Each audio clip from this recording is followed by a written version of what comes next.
everyone, and welcome to Empowerment Unplugged with Vicky. We have joining us today a very exciting guest, Yetty Engel and Kate Keller. Yetty was a home birth midwife for how many years? About 15 years. Yeah. 15 years. Mm-hmm. Nice. And Kate, how long have you been? Yes, I've been a midwife since early 2017, so about 9 years. Wow, that's amazing. Yeah. And tell us a little bit about how you started, how we end up into such a beautiful place as BSD Midwifery Birth Center. Right. So basically, the beginning started simply from my own personal birth experiences. That I had nice birth, simple birth. I lived in Israel for many years, so I had a few babies there in Israeli hospitals, always served by midwives. You never saw a doctor unless there was a problem. I didn't have problems, so I never saw doctors. When I moved in 1989, that sounds like prehistoric. So when I moved to the States and I was expecting my next baby, I was looking for midwives. And it was not so easy to find a midwife. And I spoke to a woman in the community. Her name is Mrs. Ilber, and she had a little private health food store. And I asked her, so where can I find a midwife? So she said, midwives don't exist here. If you want a midwife, you need to plan a home birth, because midwives only work or serve in home birth. I said, home birth, one word. How is this possible? This isn't possible. So I couldn't hear that at the moment, but I did search and I did find a midwife, and that was Lonnie Morris, who was then practicing in New Jersey in Englewood. And I went to visit her, and I saw her beautiful birthing center in those days in Englewood. I was risked out of the birthing center because it was already baby number 8, and she only was able to care till number 6. So I did, but I still had midwives. But the word home birth went into my brain, and this is how I got to home birth with the next baby. Another very instrumental woman in the community was Rachel Brown. In those days, she was doing a lot of education, childbirth education. She brought midwives to the community to serve this to serve this community. And this is how I was introduced to one of them. I had my baby number 9 at home, and the rest is what we call history. Once I kind of finished my childbirth career, I went and I became a doula. From doula work for 10 till 98. I was doing mostly volunteering doula. The doula business was not yet what it is today. It was really in its infancy. But then I came to a point where I was not happy anymore, because as a doula, you cannot really say what you want to say. You have to talk to the woman, tell the doctor, and then you have to be nice to the doctor, you have to be nice to the midwife. So I didn't like that restricted place. And that's when I made the decision that I want to go back to school and I want to become the midwife myself. And that was also a long, winding way, but I made it. And in 2012, I got my licensure in New York State, and I was already working with a retiring midwife in the community. So by the time I was licensed, I was able to work independently. And so I served the community for many years. And as I myself started to age and see the need grow, I decided that instead of just disappearing, I will look out and find amazing midwives. Kate is one who I got to know through our collaborative arrangement that I had with Lonnie's practice, actually. Kate was working there. And then Kate, Rachel Siegel, and then came Ilan, and now we have Rose. So we really decided to create a team practice to serve this community for many, many years ahead of us. Yeah. Great. So let's hear a little bit about your background. Sure. So it started with my first pregnancy. I really wanted a water birth. And so I had an OBGYN. I was going to this hospital in Austin, Texas, where I lived at the time. And somewhere in the third trimester, she told me that they don't do water births in the hospital, but if you wanted to have a water birth, you could go to the Austin area birthing center, which was down the street, with midwives. And my husband and I both had very supportive families, supportive of midwives, supportive of birthing centers. So we didn't even think about it. We were, great, thanks to the OB. And we just left and we went to this midwife practice and this birthing center. And I had a very empowering first birth. And I just found myself talking to a lot of women about their birth experiences. I found myself helping a lot of women with breastfeeding because I had a lot of breastfeeding issues the first time. And then when I was pregnant with my second son 2 years later, I saw that documentary, The Business of Being Born, and I decided that I wanted to go back to school to become a midwife. So at that time, we lived in Madison, Wisconsin. So I went to nursing school at UW-Madison. While I was in nursing school, I worked as a doula. So I think I attended probably about 80 or 90 births as a doula while I was in nursing school. And then when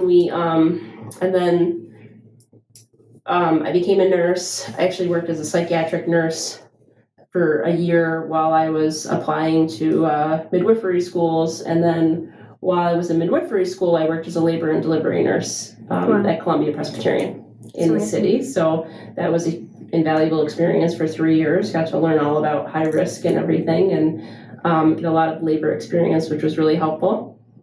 I had a third son at home, so I had a second and third son at home. In between all this? In the midst of all that. So I had, my second and third sons were born in Wisconsin. So I had midwives with all my babies. I had water births with all my babies. I never had to go to the hospital. I never had to see a doctor. I was very, very fortunate that that was the case. And then, so then I became a midwife and I worked in New Jersey for a practice. It was primarily hospital. We did some birthing center, but my goal was always to be in a birthing center and do home birth. And, myself having all my kids out of hospital, I wanted to, that's really like where my heart is.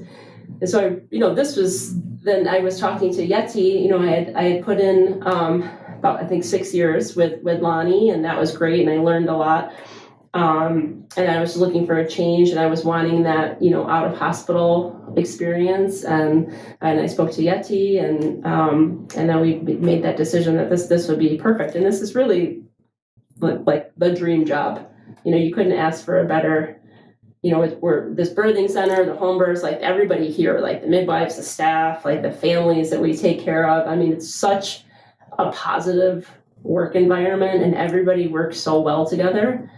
You couldn't ask for like a better place. Yeah, it's like one big family. Team. Yeah, the way really everyone is. works together, and really back is. to like what you said about the doula. Like even the doulas are welcomed. Everyone is welcome. Like 100%. whatever your wants and needs, it's like everything is open book. But just rewinding a little bit in regards to home birth, I find that many people assume home birth is like 2-3 women in the community. There's not that many. Like, why do you need 3 rooms and a gorgeous birth center? And why do you need so many midwives if home birth is really only meant for the hippies or like the 2, 3, 4 people in the community that is doing it hush hush?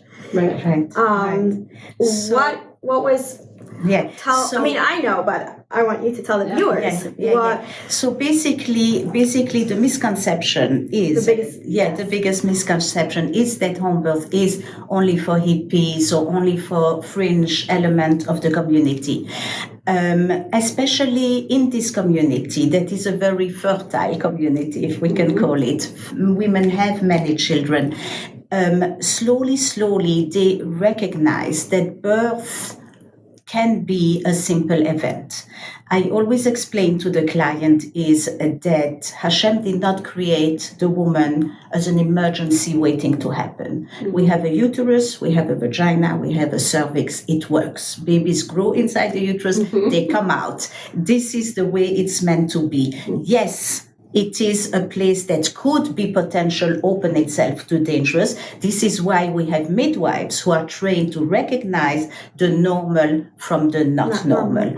As long as you have somebody qualified to make that distinction and to continue to support the normal, women slowly have begun to understand this. They came out of their birth experiences. Wow, I'm ready to have more children. Became better women, not better, they became just stronger women. The couple was improved. The relationship, when the husband sees his wife blossoming while giving birth, the couple relationship is strengthened, the family relationship is strengthened. It brought a lot of blessings in the home. So slowly, by word of mouth, women were starting to be interested in hearing more about it. We did some educational events. We explained the main explanation is that we will not keep you at home if you don't belong at home. And this is very important for the public or for the population to understand. It's not home against you know. No. Right. I mean, home birth or birthing center is for low risk, healthy pregnancies with families that are prepared for out of hospital birth, and you have a trained team, a team of midwives, nurses, birth assistants that are trained and certified and licensed to handle emergencies. You know, to give medications, to handle bleeding, to know when to transfer, etc. And also just during the pregnancy, you know, we're offering routine prenatal care. All the testing, all the, you know, everything that you would normally get at an OB office, those things are all offered here. You know, we're monitoring all those things every visit. If not longer, more detailed visits. Because you want to make sure you're not checking off any. Right. So making sure that, you know, the women are maintaining that healthy, low risk pregnancy, that they're prepared for out of hospital. And like, you know, Yetty said, that we, you know, to recognize when something's not normal and when we need to go to the hospital. Right.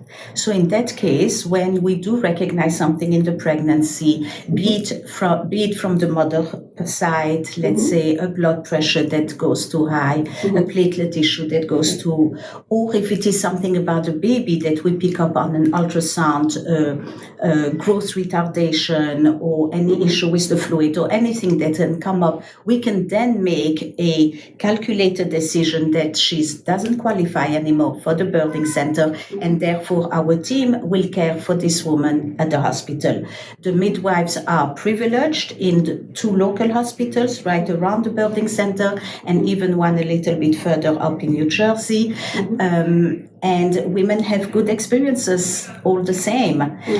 That continuity of care is so important, because we don't, if you risk out of the birth center, you don't risk out of You're not just left care, and you have to go to, you still have the same providers. We're just in the different place that you need to be in at that moment. I find that a lot of times people, and another misconception is, oh, but what happens if a woman hemorrhages? What happens if X, Y, and Z? People don't realize that we have this pretty much everything but an OR. Exactly. It's the same exact things. Right. We have all the same medications that the hospital has. Right. We don't have an OR. We don't have an OR, and we don't have blood products. But up until that, we have everything the same. Medications. We can do an IV when needed. We have all the medication level 1, 2, 3, 4. We can treat the woman and stop the hemorrhage from becoming worse. And we also work a lot prenatally on avoiding hemorrhages. There are cases of a hemorrhage that's not in our hands. But whatever is in our hands in terms of nutrition, in terms of making sure the woman is well nourished and educated also, all of that will prevent hemorrhages. But I always say a hemorrhage or babies needing a little bit extra care at birth are mild variations of the normal. They are not impossible situations. We train for it intensively. Regularly, we do workshops together. We practice together for that rare case when it happens, so that we are not, so that we are ready. Exactly. So basically, in short, they have everything they need besides for the OR, and besides for blood. The birth center is actually how many minutes away? It's like literally around the corner from Good Sam. 3 or 4 minutes. Right next to Good Sam. In case of emergency, for all those who are like, what happens in case of emergencies? There's protocols in place. And like Yetty said, and Kate said, there's protocols in place. So because in a way they're so extra careful in making sure that everything is checking off, even if there's a question mark or something that may be a concern, they're not going to play around and just take that risk. They're going to do what they have to do to transfer, because on the other hand, it's not like they lose out by transferring. They still have their providers going with them. Right. So that's the beauty of it. It's like if a woman wants to have that holistic care and have all that, she could still have that. And if whatever reason she doesn't end up being qualified, she could transfer over to. Right. And Kate is keeping statistics, and our transfer rate for moms or babies from the birthing center to the hospital is about 4 to 5%. So it's very, very low. And sometimes those transfers are just a mom needs an epidural. She's having a long, hard labor.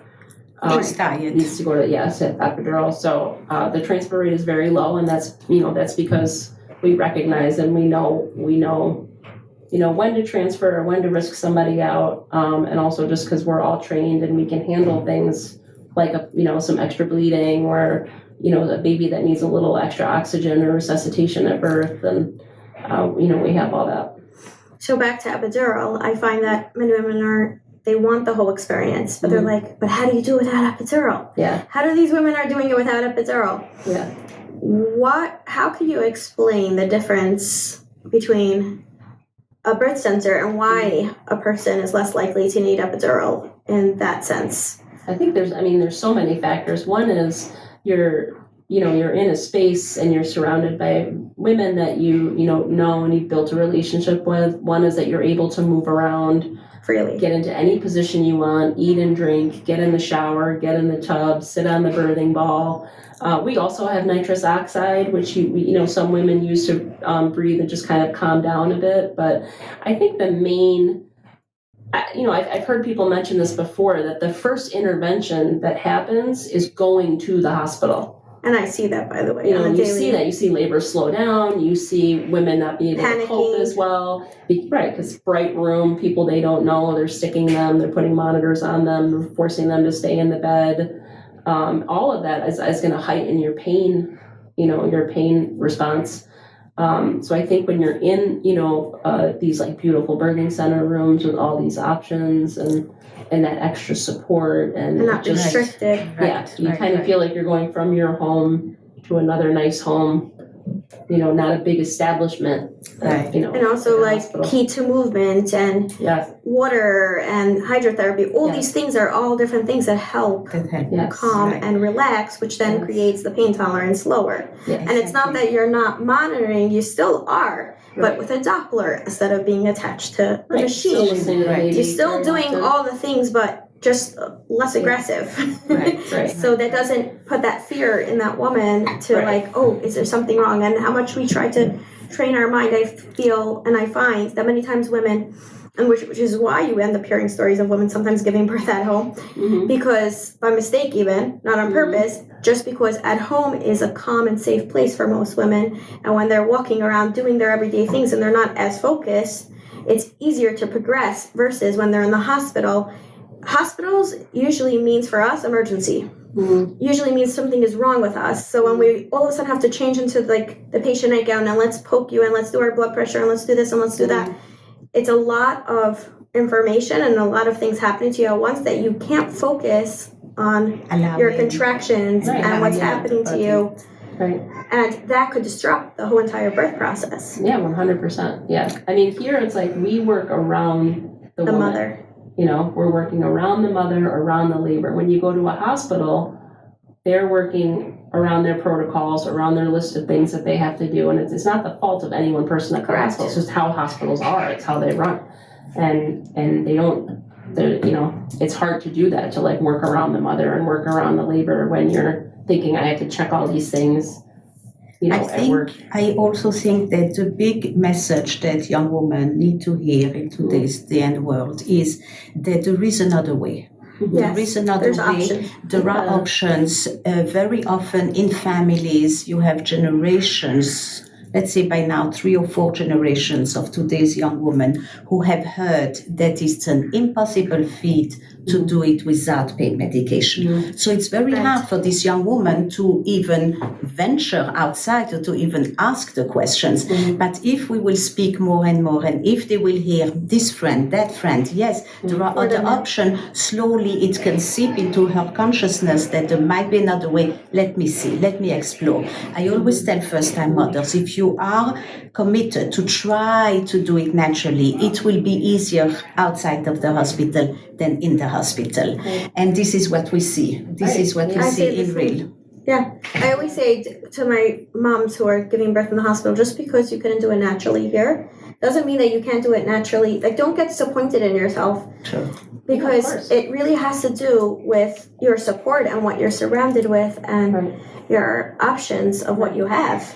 Correct. And I think that, like what you're saying, is that is the most important thing, is just to know that there are options. Of course, you always have the hospital as an option. Now you have this beautiful birthing center that's across the street from the hospital. You have home birth. There's lots of options, and it's nice to be a part of that, spreading that access and increasing that access, to these different options for people that want something like this. Right. Because what works for one person doesn't necessarily work for another person, but you need to be able to have sure decision-making, informed decision-making, and understanding. And what works for one doesn't work for another, but we want to be able to give that options to people, not that it's a chore or a task, like we have to give birth and we have to go to the hospital and, and how does it affect the woman? I don't know if you could explain this or have you seen it, at least in my doula clients, postpartum. How does it affect the birth experience and the pregnancy experience, having that positive experience postpartum? Right. So 110%, the postpartum is obvious. When a woman gave birth, the hormones that shot into her body, she feels like she reached the top of the Mount Everest, like she did something. And that joy and that energy remains with her. It affects the husband. The husband is like, wow. And the baby feels the mother and the nursing. All of that really helps a woman feel good about herself, and it gives her energy to move forward.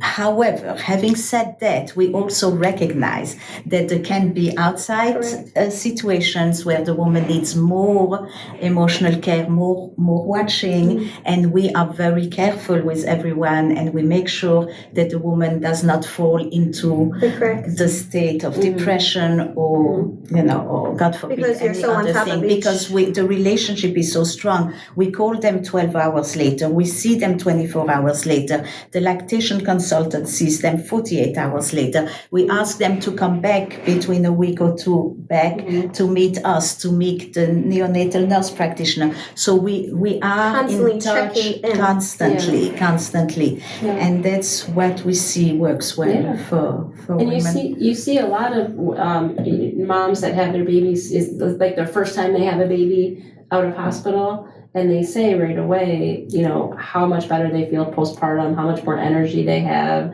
They can't believe they're ready to go home. This is amazing. Yeah, that's a big conversation. It's just such a different experience. And then, as Yetty was saying, how it strengthens the bond, like with the family and the partnership. I also think that you have this positive birth experience, and it's kind of the first experience with parenting that child, so I think it just gives you a really strong foundation for parenting. If you come up, from that experience, and you're in that positive, and like Yetty said, you have more energy, to heal and recover. And then I just feel like it's a good start to parenting as well. I also think what needs still to happen in the community is to make birth birthing center more normal, and not that some families still have to hide from their And own to boost up parents or from their older children that they did not have their baby in the hospital, they came from somewhere else, and there is still a lot of hush-hush around it, stigma, but I think slowly that is changing, one family at a time. And it's one conversation at a time, and this is why we're doing this, right? Exactly. But it's clearly happening because, Baruch Hashem, you have a full house here. So it's happening, and there's not like we're the only home birth people. No, there's other home birth midwives in Muncie. So clearly it's happening. The's a need. There's a demand. So even if you may not know someone, you'll be surprised you probably do know at least one or two people that is sitting by your table by the chasna that has done it or has known someone who's done it, because it is becoming more and more accepted, definitely. Once upon a time, nobody dared, especially when they come together at those recuperation homes. The women who had home births, they said, I kept quiet. I just let everybody talk. And then slowly they found other women who also had home birth or birthing center. And slowly they are talking about their experiences when women sit together. And then somebody says, oh, maybe I should try that next time. So slowly the conversation is coming. And this is it will take some years. Nobody's in a rush. It's one baby, one family, one water at a time. And it's birth is such an empowering experience, and it's something that really is transformative with you. So by having that right support and having those people by your side that is going to support you is really what's going to create those positive environments. And like I say, it's almost like that snowball effect. If like one thing is off, then it starts rolling, and you sort of need that person to stop it. And that goes back to like the beauty of the birth center and how it works with right after birth. How does it work with like when it comes to the baby, skin to skin right away, delayed cord clamping, like real delayed cord clamping, keeping mom and baby don't get they're with each other for that first hour without anybody bothering them. That lactation right away, like it's a cascading of events. The first crawl, it never gets old for me.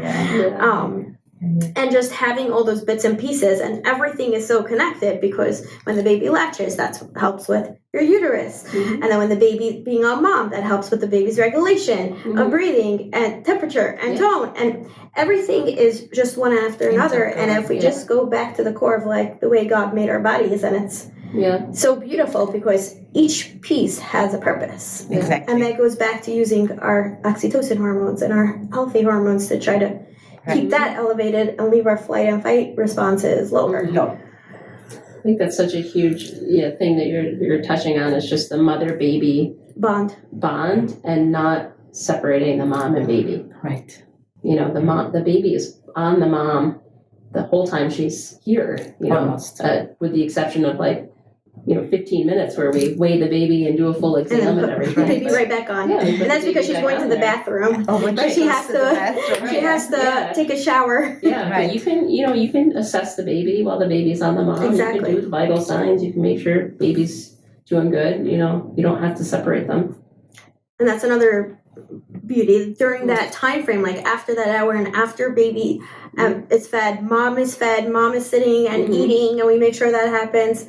The shower. I feel like the shower is a big one. Women get up and they're ready to take a shower and going back into their comfy clothes and go back into bed and give me my baby back to feed again. And it's so beautiful that they look as if like nothing happened, and they take their nap and they're just in that comfy, cozy environment because they have back to that strength. Exactly. And it's also a lot in the mindset when they are in a hospital. They are wheeled from this department to the other department. So they have a label. I'm weak, I'm sick, I need care. And here that is not the case, because exciting childbirth gives energy, doesn't draw energy from the woman. So they are really ready. And when many women, before they have this experience, they ask, how can you send us away Yeah. 4 hours later? Like, I what? say, you're not going away to run your house 4 hours later. You're moving from one bed to your another own bed. And you have to make sure that you're not alone with your baby, that your husband stays home or another responsible adult, at least for the first 24 hours. And that's when we come back. So there is a continuity of rest. It's not that she's moving to go. And we talk a lot about who, The instructions. for postpartum. When you go home, who will be there to help you? The little toddlers, are they going to be taken care of by family members? Because you cannot be the one sole caretaker. No. So we talk a lot about all those things. Someone's bringing you food. You're not going up and downstairs a lot. Right. And when it's well planned, it really works. Yeah. And I always say that giving birth by a woman is not a day in her life. It's a day that the experience gets imprinted in her every cell. And when you talk to old grandmothers, age 80 and 90 and even older, they might forget what happened today or yesterday, but they will be able to tell you every detail of all their children's birth because it's so imprinted in their being. And this is why we cannot just say to a woman, be happy, you have a healthy baby, you're healthy. We have to understand that it's an experience. And this is what we try to support very much. And I find, like you said, the healthy mom, healthy baby, I find that it's a very common term. Like, you should just be happy. Healthy mom, healthy baby. Doesn't matter how the baby gets here, as long as you have that. Where it's like, why can't we have healthy mom, healthy baby, and emotionally healthy mom, and positive experience, and positive when it comes that to journey to be healthy and positive. Exactly. It's not just the outcome; it's the journey. It's a journey. And in regards to, I have a lot of women like, but what happens in case of breech or shoulder dystocia or all these like scary things that like we discuss in the hospital many times as risks involved. How do you perceive those things? So those are part of, that's part of birth, and that happens, and that's why we have regular drills and training for shoulder dystocias. We have workshops and training for, surprise vaginal breaches, so we're not doing any vaginal breaches here at the birth center, but if you have a surprise one, if somebody comes in and they're having their 7th or 8th baby and there's a baby's butt coming out, we don't have time to get into an ambulance and transfer. So we have that, we host these workshops every, couple years, these vaginal breach workshops. I do planned vaginal breach at Pascack Valley in New Jersey. Yes, I had a beautiful. So that's great. We have a wonderful collaborative OB in Pascack, and he's supportive of vaginal breach and vaginal twins. So if we have something like that where it's known and they want to, we of course offer them a C-section if they want a C-section for breach, but they'd like a vaginal breech delivery, we can do that at Pascack. So again, it goes back to options. We're offering them those choices. And it's great to have that, to go over there and do those. Right. Even more than offering the option, I find that our collaborative doctor has criteria. He will not just say everyone can have a vaginal breech. Right. We also had, if you remember this year, a woman, he said, no, you are not a candidate for vaginal breech. And then, so that's why he is... Each individual patient is on the baby, on the mother body and everything. And that's why he is reliable, because it's not just a wild, we will do a vaginal breech. Just using like evidence-based recommendations and making sure the baby's not too small, not too big. So each patient is being individualized, looking through it, determining by the provider, yes, this is okay, no, this is not. Right. We suggest something else, and that's the same with the birth center. And this is where I always say it's very important to have safe home birth midwives, safe birth center midwives that are relying and looking over and doing their part, that making sure that each and every single person is their candidate, because we still have to do our part and be careful and do our hishdalas when it comes to putting a mother's health at risk. So it's not just like, just because everybody wants to do home birth, are we gonna always be okay with that? Because if that's not best for her, then I would say so. Right. I always explain that not every woman who knocks on the door is a potential candidate. That's why we have a consult the first time where we invite the husband and the wife. We want to hear why they are choosing out of hospital care, and then we want to interview them. So it's really an interview both ways, and we want to make sure that we are a good fit, and that is based on her health history, clinical picture, and then also the couple relationship. We really look at many different dimensions in order to say yes. And then it's a constant reassessment until the birth actually happens. But sometimes we have to discard somebody for whatever reason it is. And it's a fine line. And what is your views on if a woman says on interventions such as vitamin K, on all these things in regards to if a client wants to choose yes or no, is that a problem? No, I mean, it's all about choice and informed decision making, and we educate them and counsel them on what the recommendations are, what, like, for example, with the vitamin K, if we recommend the vitamin K, we carry the natural preservative-free vitamin K, we explain what its, purpose is, and then if they want to decline it, that is their right to decline it. We respect that. They just sign the form that they're declining it, and we're not badgering them about anything. Right. In the example of vitamin K, we also want them to sign that in case there will be a bleeding, they are not calling us. We are not anymore the provider to support that baby. They need to get to a level 3 good hospital that can take care of this baby, because that's then a real serious emergency. Right. So basically, in short, it's informed decision making, and if in any scenario they choose to do something differently, obviously it won't be on your responsibility. They take responsibility, and when a couple takes responsibility on their shoulders, we respect that. 100%. And I think that's really the way to do it.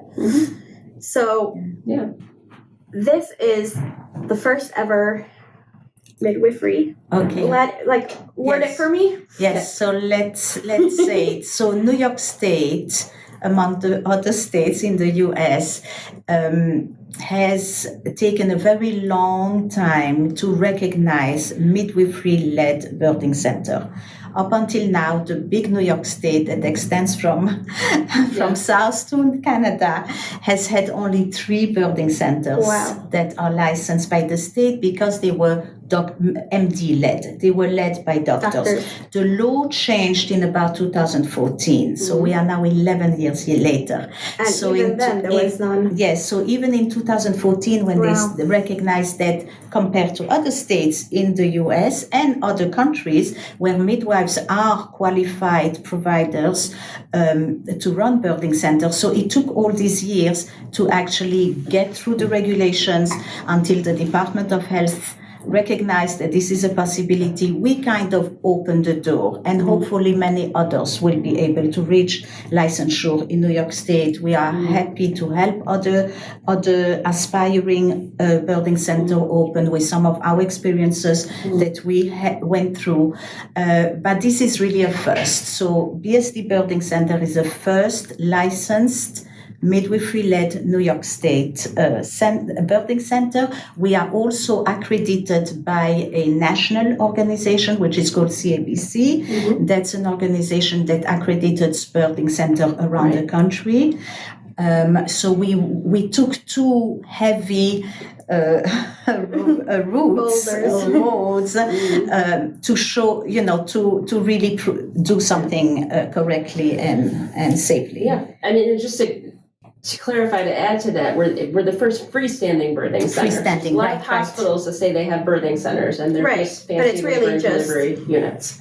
So this is the first freestanding midwifery-led birthing center that's licensed by the Department of Health in New York. So we're a licensed Article 28 facility, which is what hospitals are, what nursing homes are, which means surgery centers ambulances need to transfer here. Yes.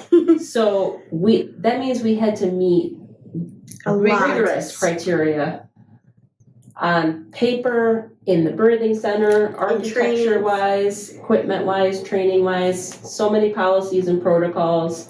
for the state, for the national accreditation, that put us at that level that there's not another birthing center like this in the state right now that's licensed. So we're hoping that we've kind of helped pave that way, and we can help other midwife-led birthing centers across the state open as well. Just to give some kind of background, the Department of Health came to visit us when everything was ready for them in May. They still found little things for us to correct, and we only got our licensure the end of September. It took another 5 months. Before that, it took years. I mean, years. No, to get to this clearly May. it's very hard if nobody else has done it since 2014. Nobody has even. No.